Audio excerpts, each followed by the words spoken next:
Regularly scheduled Board of Education meeting back to order. Roll call, please. Mr. Valencia, Present. Mr. Hollinshead, Present.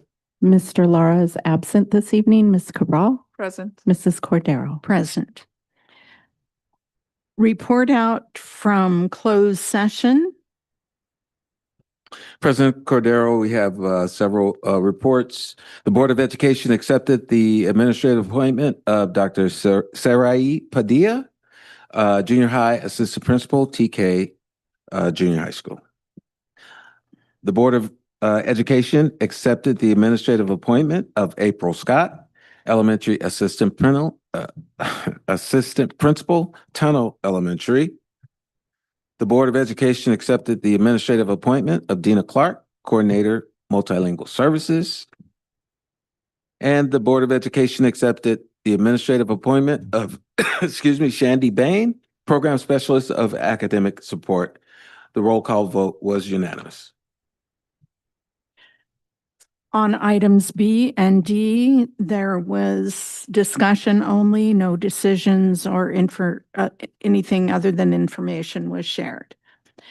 Our interpreters this evening are Cesar Ruiz and Benito Flores, and greeting and support is provided by Benji Alfaro. Please stand for the Pledge of Allegiance.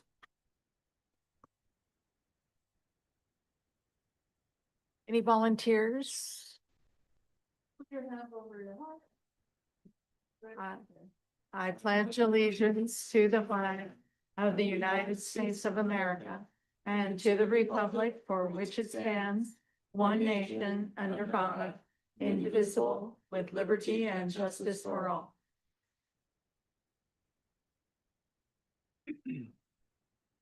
Thank you very much. Do we have any public comments for agenda items, Dr. McDuffie? No, we do not. We have one non-agenda public comment. All right. Maria Iabula, did I say that correctly? Fabula. Oh, it looks like an I. I apologize.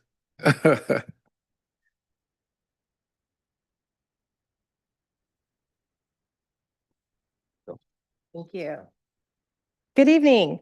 My name is Maria Fabula, and I have the honor and privilege of leading the Boys and Girls Club of Mid-Central Coast. I've been in that position for just over a year, and I have met with several of you, so it is so good to be here this evening on the eve of the launch of school, one of my favorite times of the year when I was a little person attending school. I just want to say thank you for your long-term partnership with Boys and Girls Club. We've been partnering for many years to serve the youth of our community, and we appreciate that collaboration. Why I'm really here tonight is to invite you all to our Back a Youth Night, which is an annual event that we host at our Railroad Club just down the street. We anticipate about 100 of our young people attending on Thursday, September 25th. If you are so willing to join us, you would be partnered up with one of our youngsters and led through a series of activities where you can learn more about those young people and a little bit more about our club and what we can offer at that club. So I just wanted to put that offer out to all of you. If I haven't had the chance to meet you, I look forward to doing so in the future. And congratulations on a new school year. Thank you. You forgot to mention the great dinner.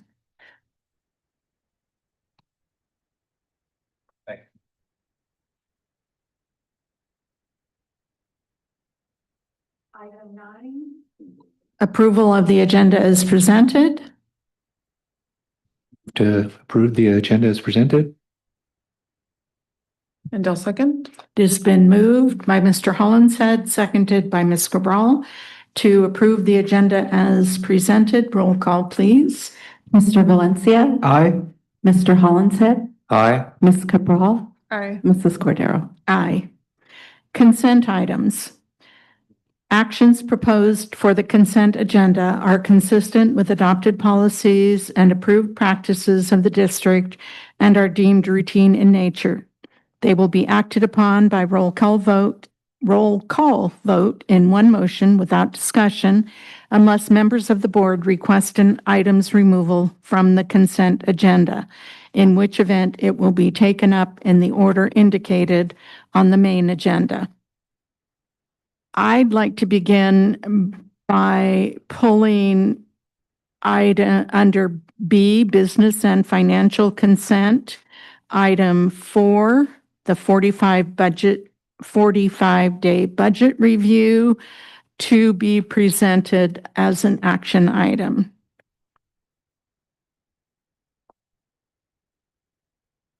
And I would like to have two board policy items removed for review. Board Policy 6142.93 around science and Board Policy 6142.94 around social science history.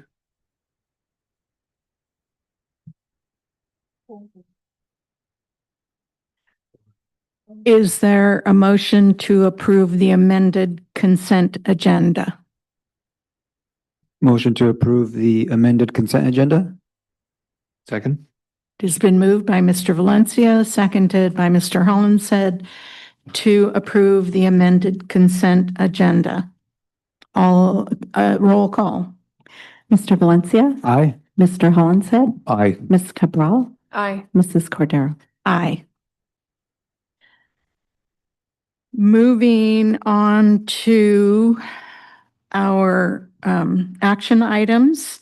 Item A, approval of contract with Aya Healthcare, Inc.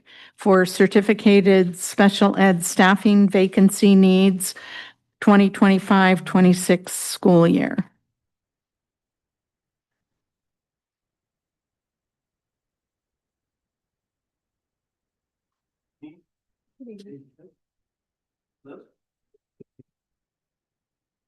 Okay. Good evening, President Cordero, distinguished board members, Dr. McDuffie. Today I'm here to present the approval for the contract with Aya Healthcare, Inc. We would like to present this contract to share that it's not to exceed $3.5 million. The contract agreement with Aya will help us really fill these critical certificated vacancies that we haven't been able to fill through our traditional methods here at our district. Currently, Aya has been able to find and identify 16 in-person staff to fill some of these vacancies, including 11 education specialist vacancies and 5 speech and language pathologist vacancies. Like I mentioned earlier, this contract will encompass these 16 staff members that are referenced above, but also will support any other future vacancies that we may have for the remainder of the school year, if the event were to arise. We have been trying since spring to fill these vacancies, and we've done all our methods that are available to us, including internal and outsourcing it through our current partners at Sunburst, but we have not been able to fill these with success. So we have now looked for this third partner to really help us fill those vacancies. I have worked with these partners in my prior position as coordinator of special education with the county education office and can vet that they are a great partner to work with. I've also vetted them with our local neighbor school districts who are also currently in active partnerships with Aya as well.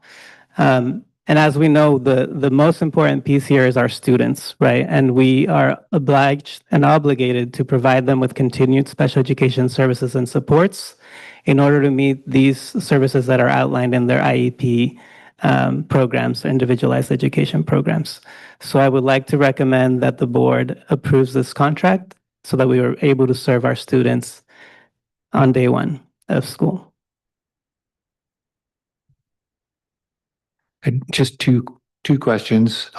If you could define the the position of education specialist or elucidate what Correct. what that person's Yes, performing? so education specialist is a resource, what we call resource specialist. This is their title for their certificate is education specialist. So resource specialists are here in our school district. Okay, and obviously you made a point obviously of saying not to exceed, Exactly. which is great because when you see 16 positions and $3.5 million, you kind of shakes you a little. Yes, and that's to encompass the whole year. Right. And so with the goal of having that ceiling to continue to hire people, are these the folks that have already been hired or to be hired, are they going to be comparably or paid to the other services that we're using? So the other vendor and ourselves? Yes, they How does that comparable. work? I believe their rates are just a little bit higher than what our current rates with Sunburst. But they have been able to provide us in-person staff, which Sunburst has provided staff, but they've been remote. And typically when we have a remote person, we then need to hire another paraeducator to then support that instruction. So it ends up being more expensive in the long run. And maybe, sorry, third question. How are we doing with hiring instructional aides and other support staff in this particular realm in special ed and with our classrooms for support of inclusion? So currently, we've done our own internal as well, but most of our staff is still supported through our contract with Sunburst at this time. And we have been trying to fulfill those as we can, bring in our own people, and as we bring them in, we release the staff from the contracted staff. Okay, thank you.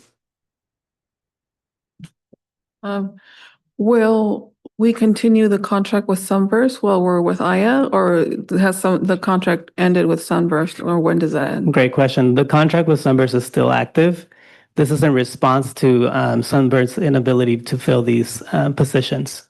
So in our current contract with Sunburst, we have a clause that allows us to look for a third party if in the event that they're not able to present the staffing needs that we need. And currently, how much staff do we have from Sunburst? Oof, you got me there. I need to get those numbers back to you. A lot. So then what relates to my next question. Are we with the contract with Sunburst, is that a contract set fee, or are we paying kind of like they're salaried as the people that we have contracted through Sunburst are still with us? We pay them at an hourly rate. Okay. So that's what we're paying. And Okay, so it's not a set fee that we're paying, but as they're working, that's what we're Correct. paying. Okay. That's right. Okay. Yeah, if you can get that, how many people we have from Sunburst? And then Mr. Riva, can you please elaborate a little bit more for us as to why it seems so much more expensive to hire these 16 staff? The 3.5 million, not to exceed, right? It's such a high number, right? Compared to seeing 16 staff, that it kind of raises kind of like an alarm there. Yes. So can you please elaborate? Tell us why that's the case. So as I mentioned earlier, this price includes the 16 individuals that are currently there, right? But it also allows for planning for future expenses if we were to provide additional staff needs. So for example, right now we have some staff hired through another party that are remote. In the event that we are presented with somebody in person, which is always our preference, right, to support our students, then we would sunshine the other the remote and then add to in-person instruction. So that allows for us to have that capacity to do that. And so is part of the challenge like that we're subcontracting? Because my understanding is if we hire, internally, like if we go through our own hiring process, then our costs remain more, much lower, right, than this figure here, the 3.5 million. Is that correct? Does it have to do with the fact that we're subcontracting out, or can you explain a little bit more of that? And before you do that, Armando, why don't we have Dr. Bland talk about that on the recruitment side and how we've done that? Yeah, so when we recruit, we go through our regular recruiting, sending out recruiting through EdJoin and all of our regular recruiting methods. And, we vet through all of our candidates, interview and hire. And, we need to make sure everybody's fully credentialed, fully licensed, and bring them in and hire. These are very hard to fill positions, very specialized positions. We recently just had someone just actually accept and then pull, or I should say, rescind just yesterday, right before. And so, we face these challenges. We face these challenges all summer. These are very difficult, hard to fill positions. But the goal with this is obviously to be recruiting and hiring internally the whole time, and to avoid having to use the services of Aya or Sunburst always. Yeah. Thank you for that context. It sounds like these are hard to fill positions, hence why that we have this need to go through this route. But if we're able to, enhance our recruitment efforts or, figure out another approach, it sounds like it could potentially save our district a lot of money. Yes, that's the ultimate goal, is to hire within. And with both of the contracts with Sunburst and Aya, we would be able to release staff within 30 days of notice. And so if we do identify somebody that we can hire internally, then we would follow that process. Thank you very much. And just to be clear, the program specialists are credentialed? Yes, that's the benefit of these agencies, is that they have to be credentialed in order to be placed. And I am assuming we don't know why they hire on with a contractor rather than with an actual district? Most of these individuals are traveling partners. So most of them like to travel around the state or around the nation. And so they like to, try different districts. And then if they do fall in love with a district, then they end up getting hired on. Okay. I get that. Any other questions? Is there a motion? I'll go ahead and move that the Board of Education approve the agreement with Aya Healthcare, Inc. for the 2025-26 school year as presented. I'll second. It has been moved by Ms. Cabral, seconded by Mr. Valencia, to approve the agreement with Aya Healthcare, Inc. for the 2025-26 school year. All those in favor signify by aye. Aye. Aye. Any opposed? Motion carries. Thank you, Board. Item B, approval of contract with Aries Student Information System 2025. Mr. Reekie. Good evening, Board. Thanks for the opportunity to come before you, speak about this contract. This is a renewed contract with Aries for our student information system. On the left-hand side there, those white bullet points, just a reminder to you and the community watching the different functions that we use Aries for. So we're collecting our attendance, students' grades, health records, counseling. All of our state and federal reporting comes out of this system. And a highlight, of course, that it's accessible to family, students, parents 24/7 with real-time data. On the right-hand side, just some of the reasons why we continue to choose to partner with Aries. I think we've been using them now for over 15 years. In the state of California, over 70% of school districts use Aries. And what that means is we just have a very stable system there. They only serve two different states. They serve California, which they did originally for years, and then additionally they adopted Texas. So their focus is making sure that that system works great in the state of California and Texas. So they're compatible with all the state reporting, federal reporting requirements that we have, which change all the time. That can be more difficult when you're a student information system that supports many states, if you can imagine, because every state does things differently. And the last bullet point down the right is just to emphasize, again, because they're such a large, well-respected, well-known company, we can ensure that they have partnerships with all the different vendors that we need to be able to share data with, and they do indeed. So often when we're entering into new relationships with other partners, and we tell them, yes, we're an Aries district, everyone's size, and goes, that's great. We already know how to move data between these platforms. And so it just ensures that our data can move a little quicker. That means we can get our things rolled out more quickly, which is a benefit to the classroom. And again, this is a yearly renewal, and you can expect a similar presentation in a year, something to look forward to. Any questions? So if this is an annual thing, what's the year over year change in the cost to us? That's a great question. I like that question. 7.5%. 7.5% thanks to our purchasing department who found that in their contract because actually what they proposed to us was closer to 11%. And thanks to our purchasing department and the diligence they do all the time, they reminded Aries actually in our contract here, it says 7.5%, no more than. And so we went back and forth a couple of times, but we made sure that we followed that contract. Outstanding. Thank you, sir.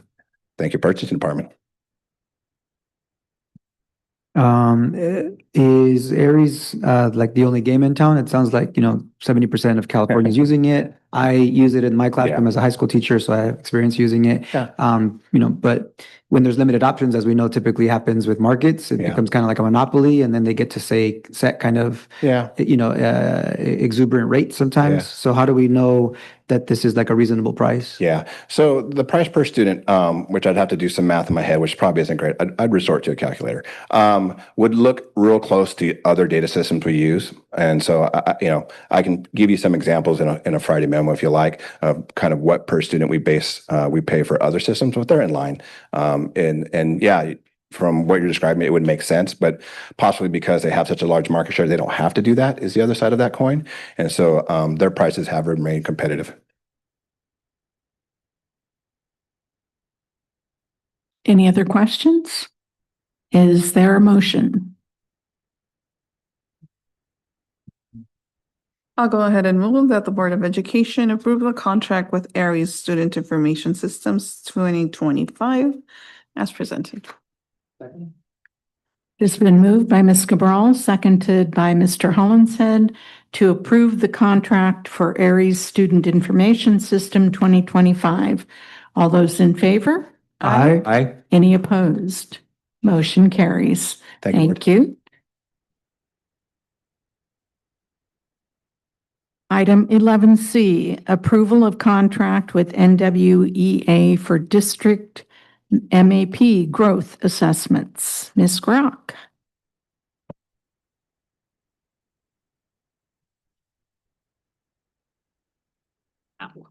Good evening.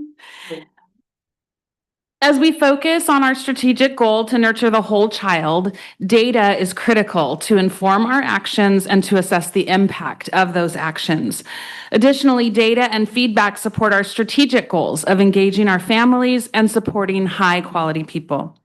NWEA is a trusted and innovative assessment for measuring achievement and growth, and it is our district measure for reading and math, as well as science and selected grades.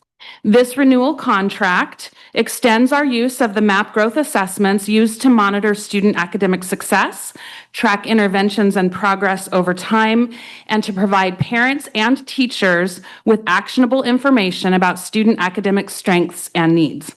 NWEA's unique RIT score, which is uniform across all grades, helps inform instructional strategies needed regardless of how far students are above or below the grade level.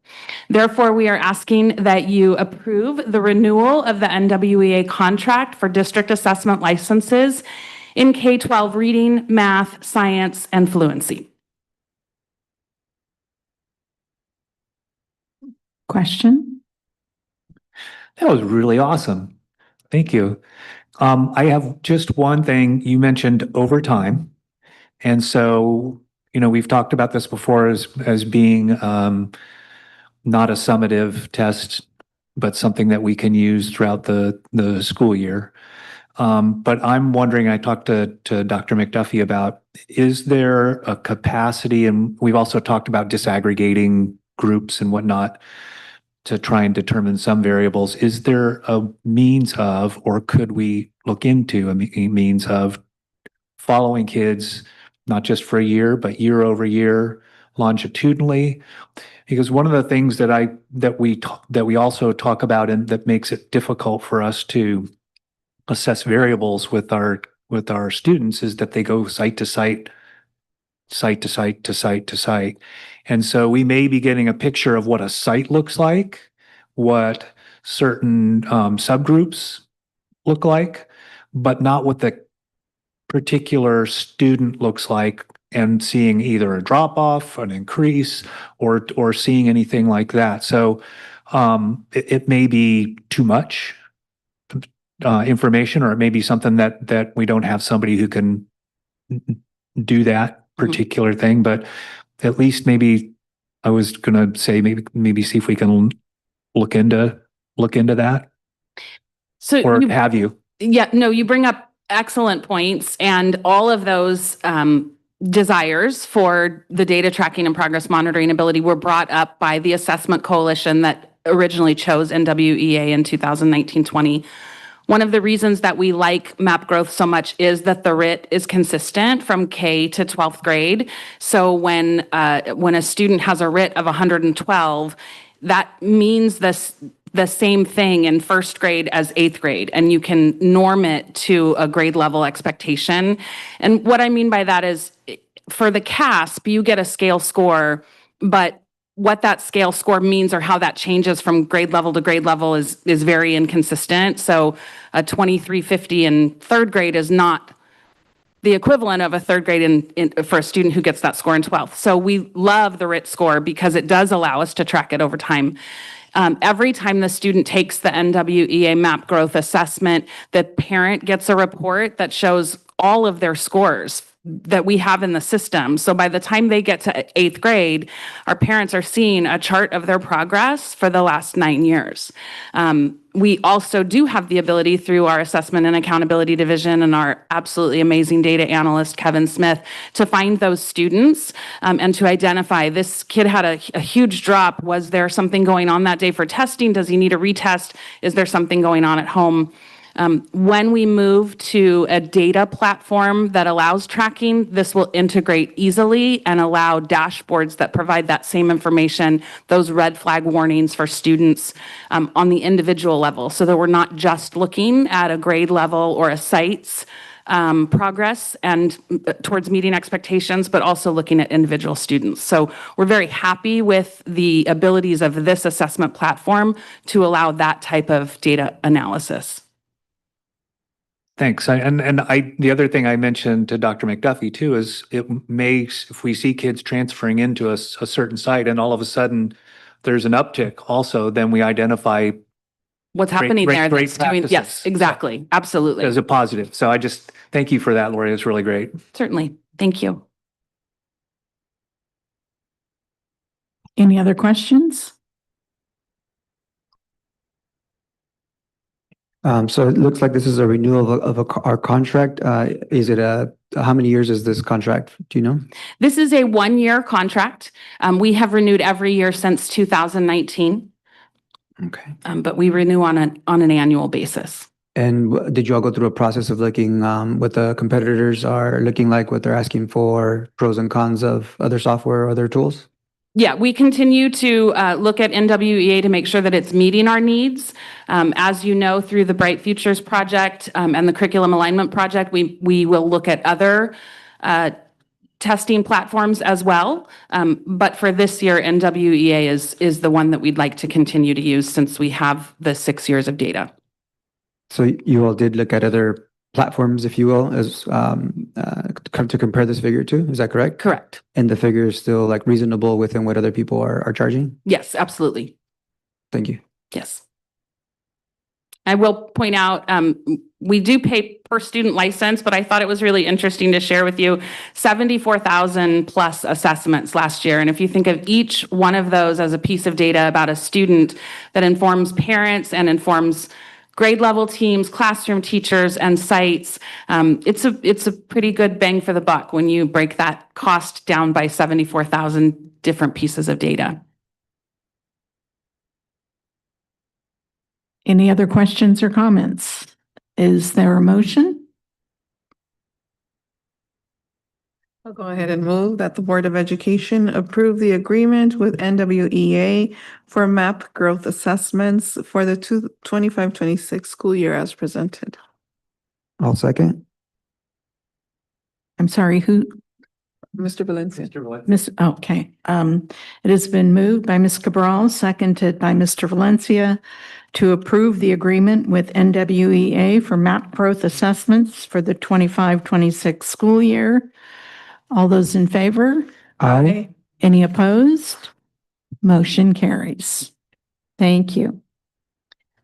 Item 11D, agreement with Paradigm Healthcare Services to provide a Medi-Cal billing student health network database for state billing. Wow. That's a mouthful. Dr. Palmerston. I gave you the longest agenda item for tonight with the lowest cost contract. So this is a renewal contract, and it may be a mouthful, but we wanted to make sure we're describing in full to the public what we're asking for approval. So Paradigm Health Services is an electronic software service that allows us to do several things. The biggest piece that we've been using over the last 4 years is for our Medi-Cal billing reimbursements for special education services under a program called LEA BOP billing. In addition, one of the big reasons why Paradigm was adopted is it also can provide us with an electronic healthcare record system that provides a secure place for our medical information, which is an area where we're working to more fully commit to using that component this year and moving forward. And then the next reason, or third reason why, is that over the last couple of years, the state of California has released an additional Medi-Cal reimbursement for mental health support services for all students, not just special education. This program was supposed to be up and running as of January, but the state has been late in kind of releasing all of those pieces. And I spelled it out this year, Linda, for you. It's the Children and Youth Behavioral Health Initiative, also known as CYBHI. And so this program allows us specifically to bill for those services as well. And so this year, we will be able to bill for not just our LEA BOP Medi-Cal services under special education, but also under the new program CYBHI. And then, of course, the third piece of this program allows us to keep that secure medical healthcare record for our students. So with Any that, idea how many of our students fall into this category for the Medi-Cal billing? yeah, so we know that more than 90% of our students qualify for Medi-Cal services. So there's a high need for services in our community that would be eligible under both of these programs. The real piece that brings it real to you guys in terms of what types of services we're providing. Really proud that we have our wellness coaches, 2 wellness coaches per school site, staffed to begin this year. We had that contract right at this time last year and ramped up hiring through the year. Wellness coaches services are specific to the CYBHI billing area. And also super proud that our school-based therapists, we will be, there'll be 21, 1 per school site to start the year. And we've never had more than 10 at any time. And so we've expanded our mental health supports on site for students, which would be directly related. Those 2 areas are our big places for potential reimbursement. And there are a variety of others, but those are kind of the big ones. Yeah. Thank you. So, Dr. Palmerston, those folks that you just mentioned, are they then the personnel who generate or initiate the process of the billing itself, or the billing for services? Yeah. Or where does that part of the process start? Yeah, and so the student or family should have really very little impact in terms of the billing. The one piece that we need to fulfill those requirements from families is consent to bill for services, as well as the medical information in terms of insurance information. And so we have a way to collect that through our emergency cards, which we've done for years.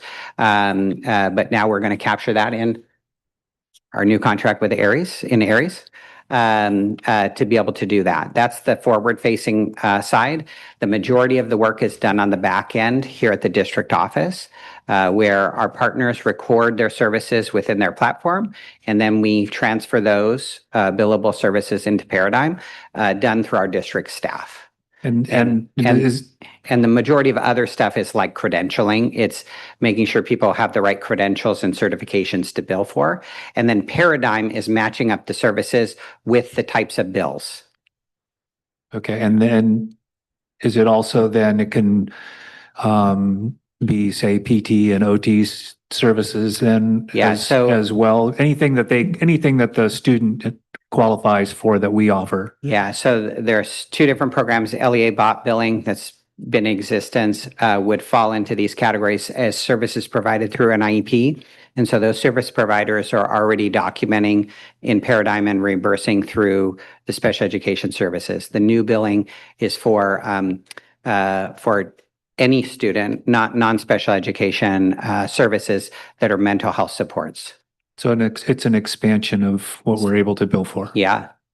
And we put those things, the steps in place to ensure our jobs, the wellness coach job, the school-based therapist job, those job systems and licensures match with potential billing. And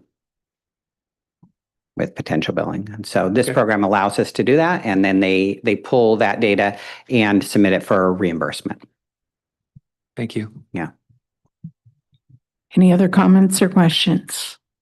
Is there a motion?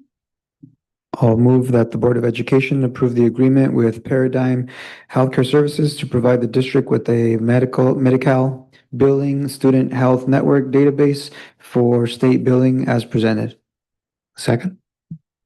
It has been moved by Mr. Valencia, seconded by Mr. Hollinshead, to approve the agreement with Paradigm Healthcare Services to provide the district with a Medi-Cal billing student health network database for state billing.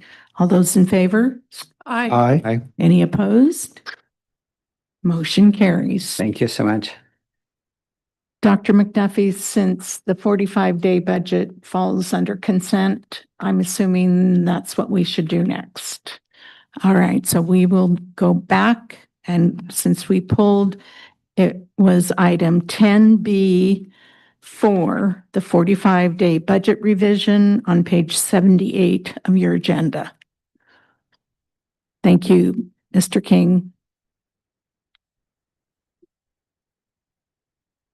Good evening. Happy to be here. So I have a short presentation for our 45-day budget revision. So why do we have it? We're required by Ed Code. So no later than 45 days after the governor signs the annual budget act, the school district shall make available for public review any revisions in revenue and expenditures that is made to its budget to reflect the funding made available by that budget act. So the governor signed the 25-26 budget on June 27th.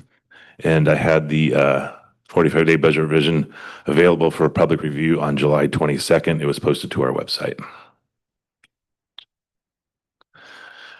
So all the changes for the 45-day budget revision are on the revenue side. So our lottery allocation decreased by $17,204. Also, we're going to receive additional LCFF funding as a TK add-on funding. So we get additional ADA for our TK students. Last year, we received $3,150 per ADA, and so the state bumped it up to $5,545 per ADA. So this helps offset the costs incurred in staffing the positions needed to maintain the new rule of 10-to-1 student to adult ratio. Prior years, it was 12-to-1, but now the state is requiring 10-to-1, so now they're giving us more dollars to make that happen. Also, we have additional learning recovery emergency block grant funds, over $1.5 million. These aren't new. This is actually, it restores prior year reductions from the learning recovery block grant. So they're giving us the dollars they promised us a few years ago. And lastly, the student support and professional development discretionary block grant. It's a long name. These are new one-time funds, $5.1 million. It's completely discretionary. The state does give a few opinions on what they want you to spend it on, but we can spend it on whatever we want. They did throughout PD for ELD or math, expanded teacher recruitment, and a big one is addressing rising costs. So moving on, here's a snapshot of what's on our website. This is our 45-day budget revision. You'll see the increase in revenue of the 9.1, and that carries down to the bottom, and it decreases our deficit spending from 49 million to 39.9. Did want to point out $2.4 million of the 9.1 is ongoing, and the rest is one time. And then here's a quick snapshot of unrestricted and restricted. You'll see in the middle there for 45-day budget revision, unrestricted, the 2.4 million, and then the restricted side, 6.6. So what's next? Where's the economy going to go? I'll be back in September with unaudited actuals for fiscal year 24-25, and then back in December with the first interim. And I can answer any questions. Okay, go back a couple of slides, or okay, one more ahead. That one. The reason I personally wanted this to be more public was to enable each of us and people in the public and so forth to take note that while there have been some changes in funding for local and state revenues, nothing as yet has occurred with federal revenues. And I know the big news since the end of the school year was that the approved funding, annual funding, was held up by President Trump. And at some point during the summer, I think maybe late June, it was released. So it has gone out to states, but up to this point, we have not yet seen, nor do we know what that effect may have on our budget. Is that correct? That is correct. So the budget I created for adoption budget on all the federal revenue, I did flat funding. So for 24-25, if Title I-C migrant, the revenue was $3 million, that's what I used for 25-26 for my budget. Because when I created the budget at the time, it was still unknown, and per School Services of California, their recommendation was continue on as you normally do. So that's just kind of a snapshot of when I created the budget. Okay. That was really the whole purpose. So we are assuming that that money will be coming and it will be at least what it was last year. But at this point, we still do not know for sure. Yeah, when the funds are released, they go to the state, the CDE, and then the CDE eventually gives it to the LEAs, to the districts. Okay. Okay, any questions? Could you go back one more slide, Mr. King? Yep. On the student support and professional development discretionary block grant. Yeah. Since that's one-time funds, are there timelines for use or other parameters around its? I mean, I figure there's specific parameters we don't need to go super far into the weeds about, but and you elicited some of them, but are there time frames for when to spend it by? There is, and there's reporting timelines too. 2029. Okay. Yeah. So it can essentially roll over for a bit. Okay, perfect. Thank you. We won't lose them.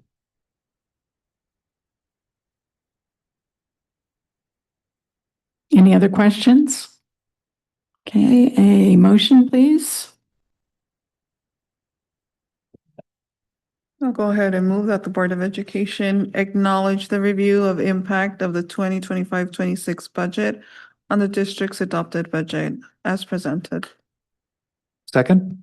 It has been moved by Ms. Cabral and seconded by Mr. Hollinshead to acknowledge the review of the impact of the 2025-26 budget on the district's adopted budget as presented. All those in favor? Aye. Any opposed? Thank you, Mr. King. Thank you.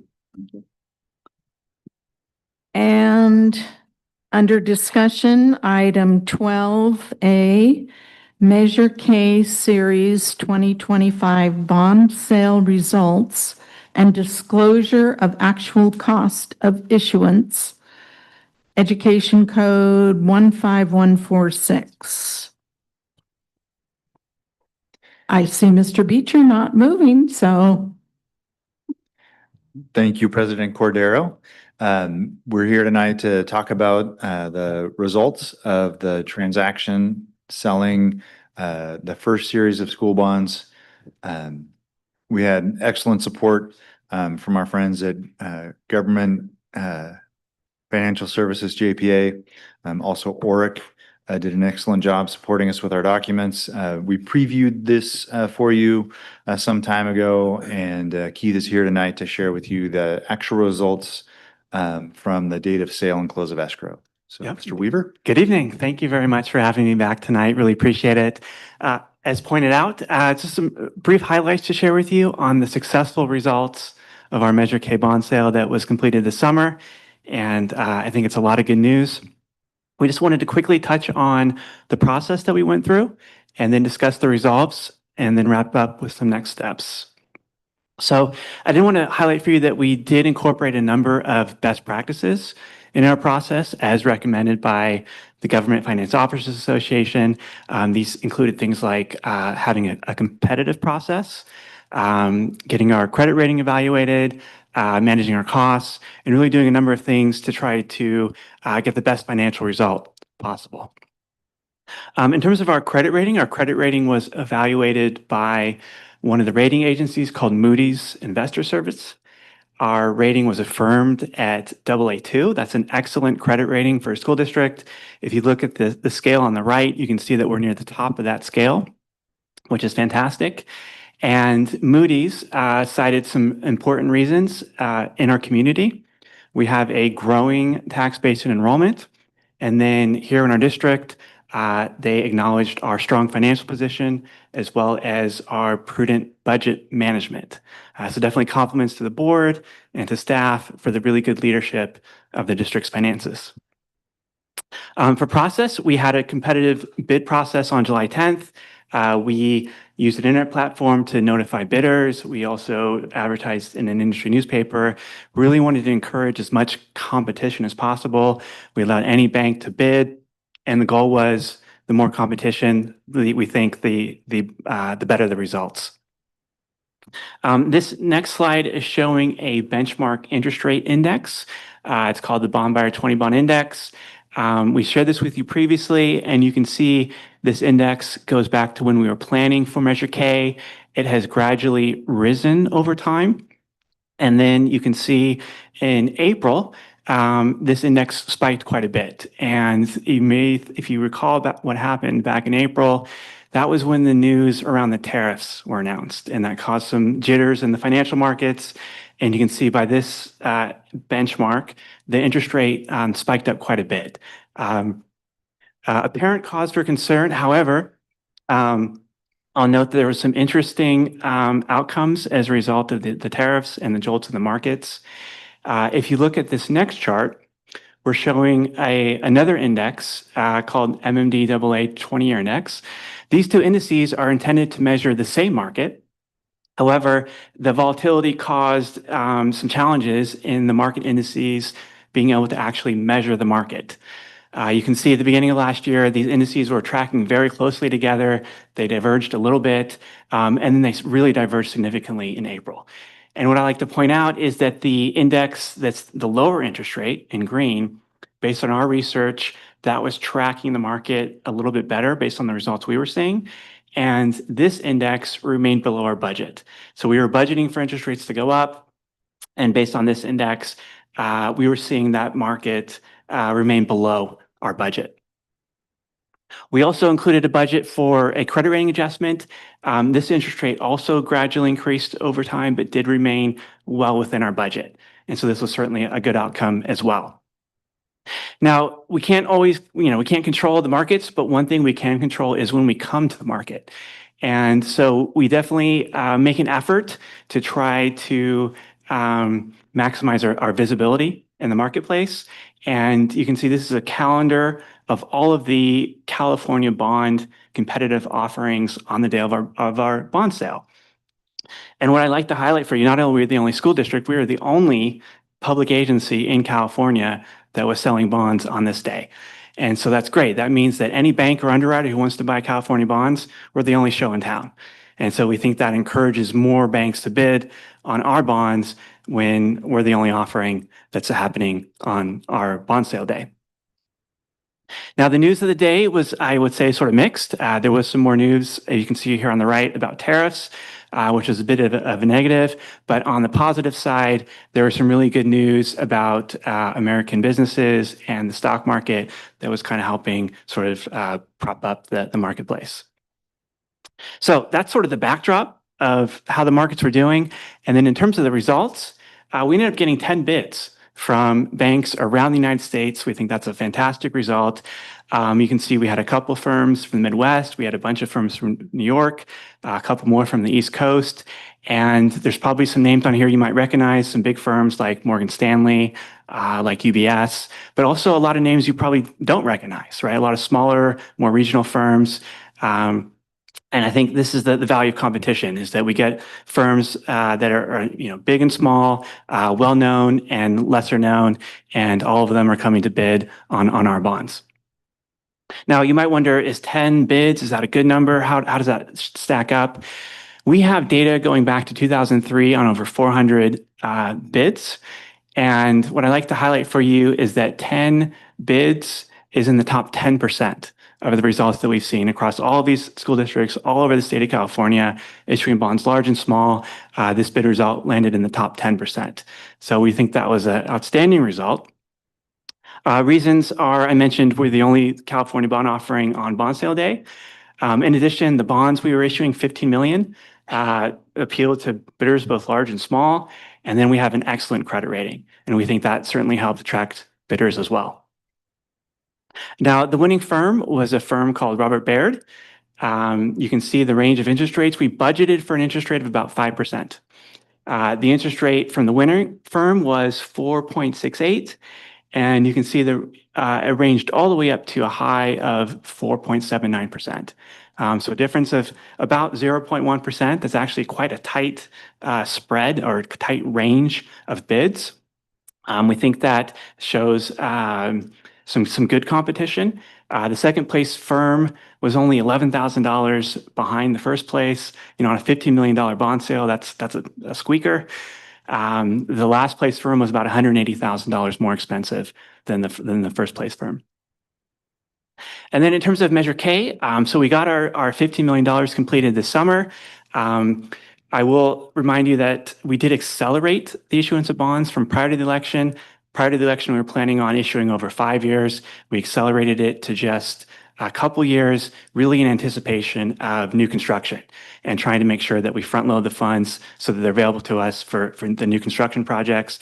So we have $62 million planned in next fiscal year, spring of 2027.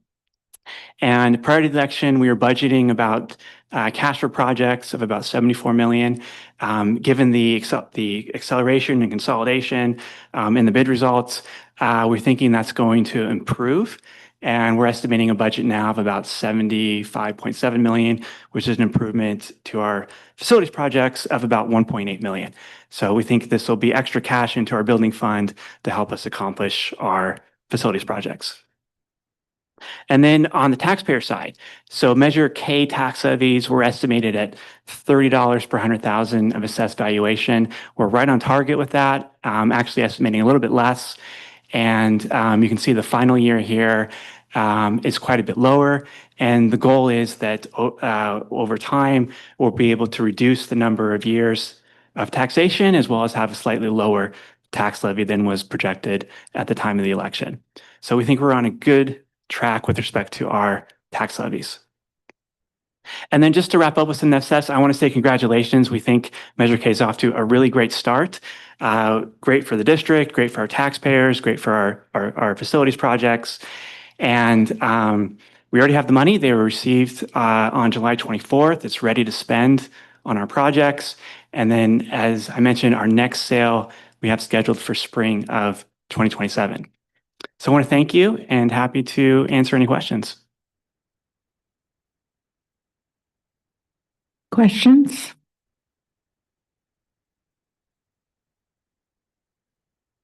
Since we have no questions, we thank you very much and acknowledge receipt of your presentation. Okay, I appreciate it. And hopefully we will be hearing more about how we are going to spend that money.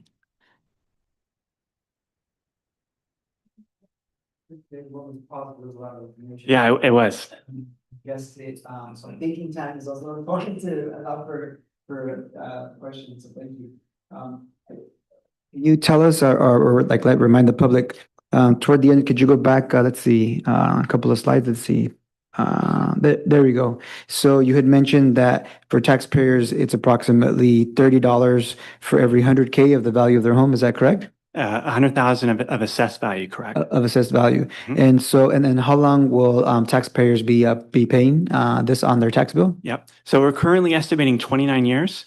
And our hope is that over time we'll get to reduce that. And can you please elaborate as how that happens? Yep. That period might be reduced? So it happens in a couple ways. One is when we have our next bond sale, which is scheduled for spring of 2027, we hope we'll do better than projections. We try to be conservative in our projections, and so we hope the sale will do better. We have budgeted, for example, for interest rates to go up. We hope that they won't go up quite as much as what we're budgeting for.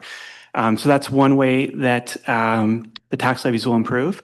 And second way is that we've budgeted for the assessed valuation to grow 3.5% annually. We think 3.5% is conservative by historical standards, especially with all the new construction that's happening and the growth in the community. We expect the actual assessed valuation will probably exceed that. And if that growth does occur, then this tax levy will also drop and decrease over time.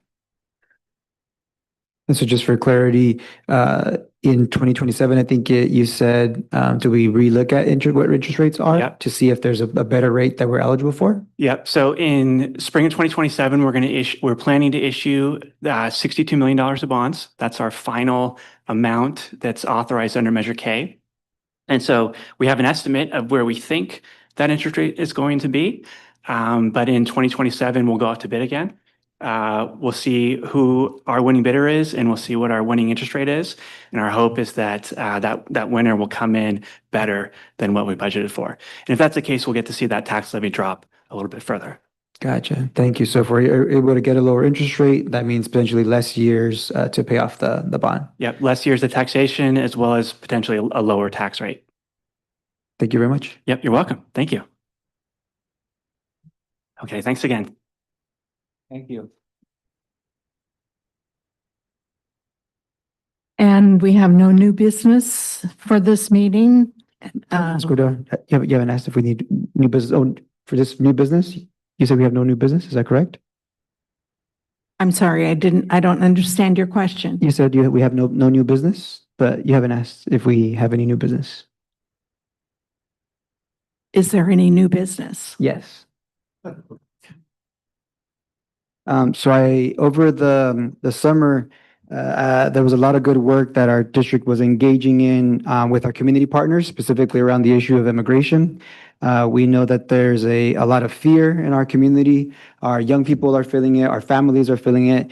And we would be all remiss if we didn't keep this concern at the top of mind for, what our teachers are going to be thinking about, how they're going to talk to their kids about it, right? They're probably anticipating questions. And so I wanted to agendize what the work that our district has been doing with community partners I know that, for example, some of our staff met with Salud Carbajal, for example, around some of these issues. I know that there's been meetings taking place with our local police department and other nonprofit organizations that are trying to figure out ways to care for our immigrant families, to make sure that they feel safe to go to school, to go to work. And so I would like to request that we agendize that topic, which would then give us the opportunity to hear from our community, hear from our parents, hear from our staff around what are some other creative ways that we can increase the chances of our students feeling safe at school, so that our young people can continue to focus on what's really important, which is their education. And so that's something that I would like to request, preferably within the next 2 months, since it's earlier in the school year and it's something that's at top of mind. So that's something that I would like to request for new business is what has our district been doing? I know there's been a lot of good work, and then what else could we be doing, to better support our immigrant families? Mr. Hollinshead? Ms. Cabral?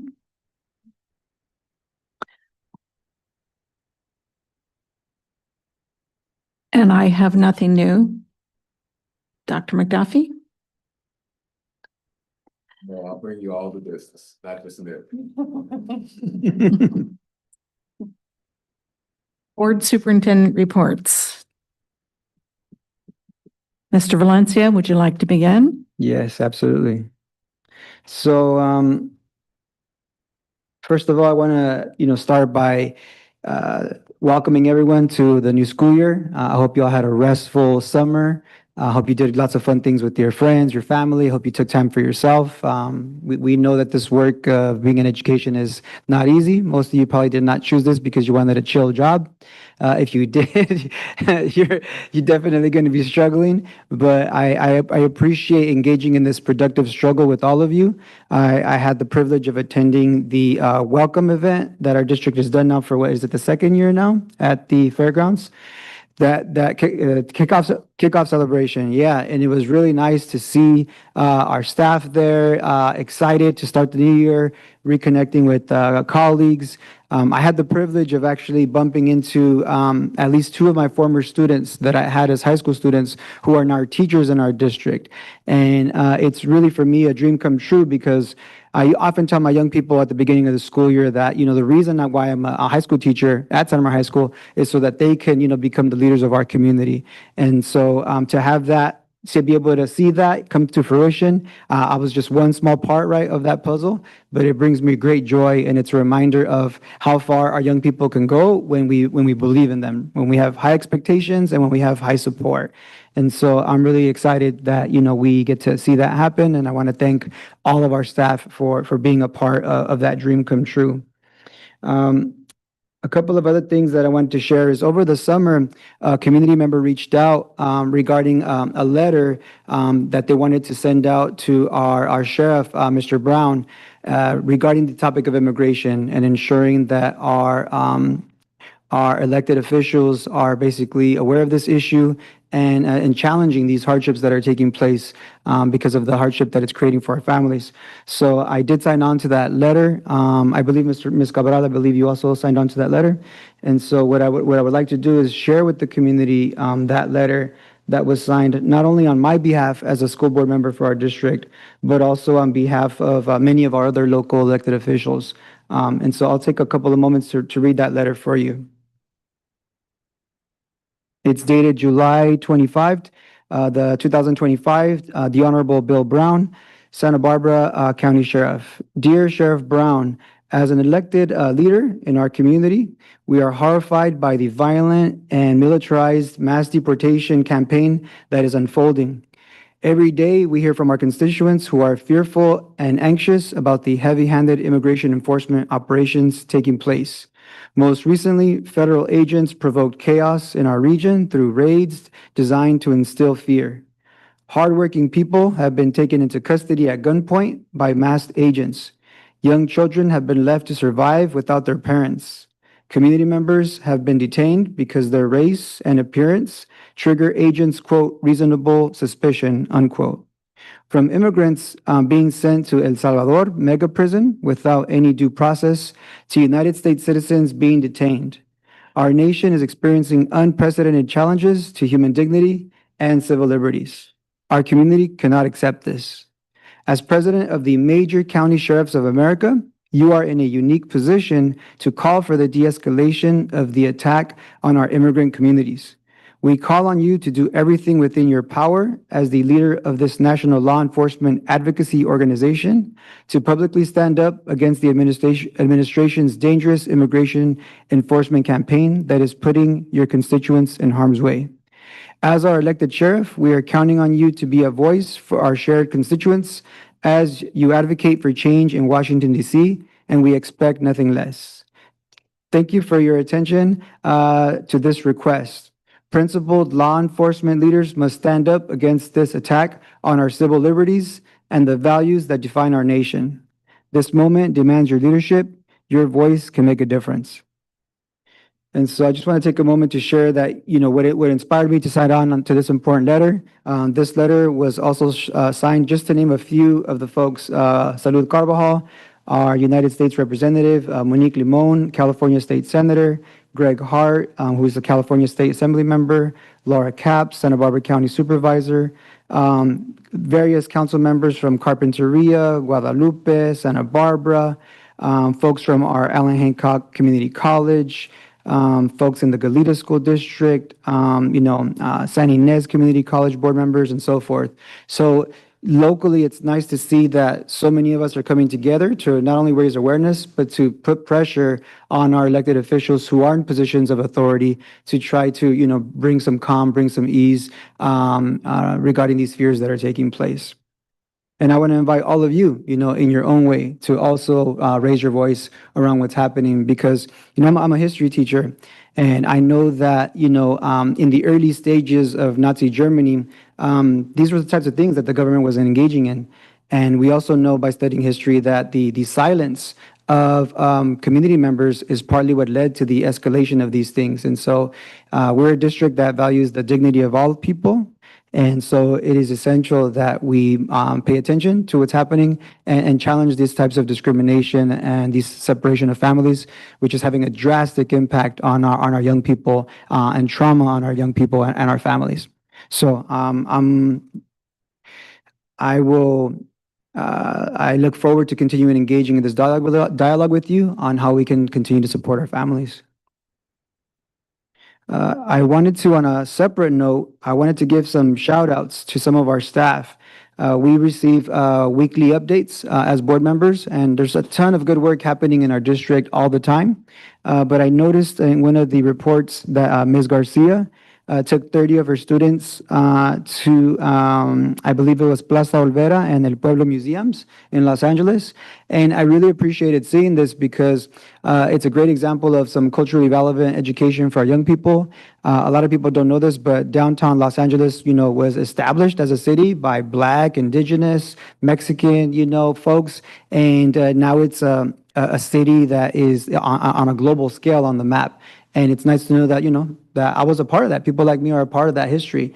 So I give major props to Ms. Garcia. I know engaging in field trips is quite an undertaking, especially with young people. And so it's not easy. It's above and beyond the call, right, of our teacher's duty. And so I want to thank her for engaging in that. And I encourage all of our staff to engage in that as well. I also wanted to appreciate our Ariana's Junior High School because we were sent a video of staff members sending off their future ninth graders with like messages of how to kind of navigate the system and just kind of words of wisdom. And it was just really, really great advice. I, personally, as a high school teacher, I knew I will tremendously benefit from that great advice that they gave our young people. Things like getting to class on time, doing their homework, getting involved in clubs and sports. There's something called the hidden curriculum, which is kind of the things that we don't explicitly always teach our young people. But I think the more explicit we could be on how our young people could be successful, the better. So that was a really heartfelt, wonderful, gift that I think our Ariana's teachers gave to their students. And then also the students also gave little shout outs to their teachers as well. So that was really, really special. So major props to them. I wanted to just share on a personal note also that, for teachers starting the new school year, I've heard from some community members things like, I don't remember any of the names of my teachers. And they're talking like from elementary to like high school. And that's pretty amazing to me because it's unfortunate that even though we spend sometimes more time with our students as teachers than sometimes we spend with our own families, that they, for some reason, some of our teachers didn't leave a lasting impact on some of our community members. But I know for me, I've had the pleasure of having, educators that have supported me and helped me. And I wanted to give a shout out to folks like, Ms. Gwen Pryor, who retired from our district within the last 2 years. She's somebody who showed me that love and that support, especially as a new student in the community.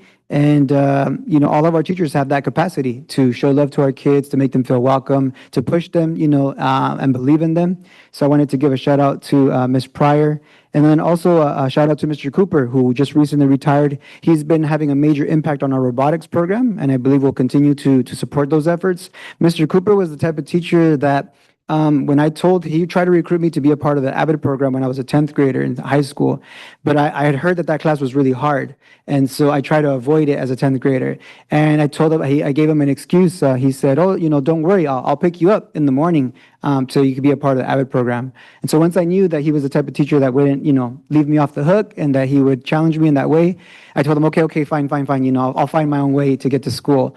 But once I knew he was serious, that, definitely helped me level my game up. And thanks to his efforts as one of my teachers is why I was able to go to college and, and now be a teacher myself. So to educators, you have such a tremendous impact. I hope that you remember that. And we're all rooting for you to do your best. And as a board member, please continue to let us know how we can support you in those efforts. In closing, I also want to just give a shout out to our classified staff. I think of folks like Louis, who was a custodian at El Camino. He would take me to cross-country races when I was in junior high school. And because he did that, I was able to run competitively in high school. And to this day, I have a love for sports and for running and for walking and all those types of things. So no matter what position you're in, whether you're in our custodial staff, a bus driver, an administrator, all of you have an impact to play on our youth. And I'm excited to see how your belief in them is going to manifest into wonderful things for our young people. So I'm excited for this school year. We have many challenges ahead of us, but I know if we do these things in community, we're going to help our kids be successful. Thank you very much. That concludes my board comments. I hope Coop has a good time in retirement. He was a positive influence in my daughter Karen's life at Santa Maria High too, before he went to Delta and engaged in the robotics program there. I echo Mr. Valencia's thanks for the send off for the big shindig yesterday. I had the same experiences seeing friends, teachers in the district, my kids' teachers, but also again having that same experience seeing kids that I've either coached in track, went to school with my kids, or one young lady who's a PE teacher at Tunnel, who I worked with her mom when her mom was younger than she is now. So I've known her since she was, and her mom was pregnant with her when I worked with her. So I basically known her since she was gestational to now, which is kind of, maybe that's not the best way to express it, but you know what I mean. Really great stuff. And I've known her in succession over the course of all those years. And the reason I bring her up is not just because she's an amazing asset to our school community, but I think her reflection to me was, I went to Tunnel. I loved Tunnel. I went to TK. I loved TK. I went to Pioneer. I loved Pioneer, and I wanted to come back and be at Tunnel. And so she is, a lifelong resident, but also somebody who's committed to this community already at a very young age. And so I think, the commitment to education is exemplary. But I think as Mr. Valencia was saying, also that will and want to come back and give back to your community and be a part of that, I think is really great to see. But again, the participation looked like it was well above the year before. I could probably be due a no short small part to the food was pretty good. But I also heard from a number of people that the PD afterward was was excellent and well received. So I think kudos to the folks who not only planned the event as a means of getting all staff together and kind of kicking things off and sharing stories about how their summer went or what have you, or the hopes they have for this year, but also then having that segue of, okay, we're in a really positive space here. Let's go share about some of those things and get further inspired. So I think, kudos to those who planned that, superimposing that PD upon the get together, because that was again very, very well received and inspirational to the folks that I've spoken with.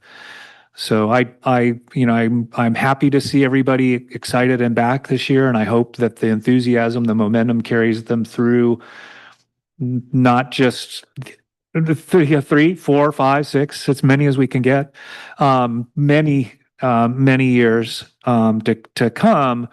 But also, I think we see these points in the year, these inflection points where things start to get a little bit, things get a little bit stale, or we get tired, or things can add up, and that they have, and I said this to the new teachers too, that they have that sense of community within their staff at their site, or within whoever their cohort is of collaborators, that they can draw upon that to continue to have support and draw energy and really a sense of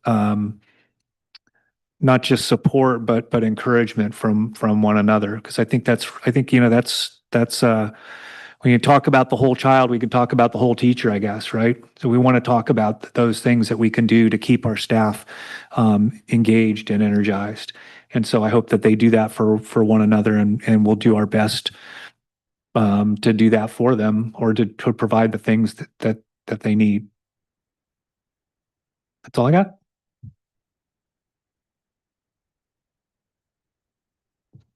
Welcome back, everybody. Some of us didn't go. I did attend last Friday, night in Oaxaca, put on by Miko. It was a very great, nice event, celebrating culture and community. They held a space for and talked about some of the people that are in the front lines of the current immigration raids that are going on, and that are reporting and participating in helping stop as much as they can the separation of families. It was a very nice event, and good to hear from them and the work that they're doing. And that's all that I have. So have a good first day of school tomorrow, everybody. Yes, welcome back to everyone. It's been a busy couple of weeks here in our district, and the evidence of the hard work of so many of our administrative staff was very evident at the professional development for our administrative staff. 2 days of invigorating, inspiring, and thought-provoking professional development. Last week was filled not only the whole week with the new teacher week at Libben, with over 100 new staff members to our district. At our junior highs, there was web training going on at all 4 of our junior highs, and it was fun to stop in and see how the web leaders, who were the 8th graders, were mentoring and enticing the incoming 7th graders to not be quite so nervous. And lots of fun activities, and hopefully they will feel a lot more comfortable when school starts tomorrow. Last week, there was also PD with West Ed, working with the remainder of our schools that had not been participating with the PLC training and development. And I was very drawn to that. PLC implementation was kind of a new thing right before I retired, and to see staff members and administrative teams participating and learning how they can introduce this to their staff, how it will empower them, and how, with a collective vision for student performance and defining very clear academic standards for each grade level, will have a significant impact on our students, which was definitely reinforced yesterday by Robin. I can't remember her last name. Anyway, it was an exceptional professional development opportunity, and it was fun, but it was also informative, and it was a challenge to us all to step up and really move forward with the confidence that we have and clear expectations, not only for our students, but for our staff as well. So welcome back to everyone. It's going to be an exciting, powerful year of learning and development for everyone in our community. All right. I and Santa Maria Bonita School District believe that all people belong. All people belong, have a voice, and can contribute. That is one of our 11 beliefs, or one of our 11 beliefs here. And it has been incredible, an incredible week, filled with energy and momentum to this year. We've had, as our President Cordero has pointed out, we've had New Educator Week at Libin, where we welcomed over 100 teachers, over 100, 98 teachers, around 100 teachers this year. We also launched 150, they went through 150 professional development courses. Is that right? Professional development courses for our teachers, our new teachers. It's quite incredible. We also kicked off our new Leaders Institute this year and our Pathways to Teaching Residency program right here at Sousa. I knew I was going to get you on one. Additionally, our junior high students with Webb, you already mentioned, and also West Ed and working in professional learning communities. I'd like to also just say that the staff here has just been absolutely outstanding and incredible. I want to thank our Assistant Superintendent, Maiji Lo Chung Vu, and her incredible educational services staff. They are pretty much all out there now.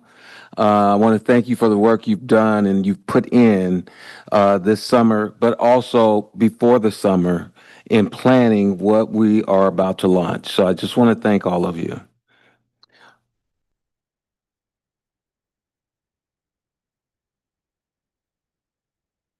Okay. I'd like to also acknowledge and thank Congressman Salud Carbajal for taking the time to visit us last week. We appreciate his commitment to securing federal funding to our schools and students, as well as his support for our immigrant families and their rights. I'd also want to acknowledge the ongoing tomorrow heavy construction still happening at Battles Elementary School. I want to thank the staff for their hard work. Nicole, thank you, Nicole Wiseman, in making sure parents are aware of the temporary drop-off points and the fact that additional staff will be there, including additional crossing guards will be there as well. Your efforts in communicating these changes are greatly appreciated. Now, about yesterday, I want to start by thanking the staff for their work, volunteers that we had for the kickoff celebration at Fair Park. It was an amazing success. Their dedication and hard work truly set the perfect tone for the year ahead, and it was wonderful to see so many that were there as we announced our core belief that all people belong, have a voice, and can contribute. A major highlight was the launch of our Bright Futures project with our certificated teachers in professional development. We were honored to have Dr. Robin Avalar LaSalle as our keynote speaker. And I want to extend a special thank you to her for her truly inspiring words. Her message helps guide us as we begin this crucial work of focusing on real learning that's rigorous, empowering, accelerating, and liberating for every child in Santa Maria Bonita School District. We are incredibly excited for the beginning of our school year, which starts. You're with me. I encourage all students and parents and staff to get a good night's sleep, get some rest tonight. To our students and parents, especially, and our dedicated staff. Also, check us out. Check us out on social media. Our PIO, our Public Information Officer, Ms. Samantha Scroggins, thank you. I know who she is. I'm sorry. IG, Instagram. I just learned IG's Instagram, Facebook, and also LinkedIn. We are there, we are present, and we are talking about what is happening, the great things that are happening in Santa Maria Bonita School District. So I just want to give a shout out to her as well. And that's all I have for tonight. Thank you. I have one more comment. I believe we all received the message that was sent out to all of our families from Dr. McDuffie regarding the beginning of school and the positivity and encouragement and reminding all of our families that we are here to help them and to serve them, and we want their students to feel safe and comfortable in our schools. So with that, I am going to adjourn this meeting at what appears to be 1 minute before 7:30. Everybody go home and go to bed. Good night. Yeah. Ms. Cordero, when is our next board meeting? When is our next board meeting? September 10th. July 10th. We're going back.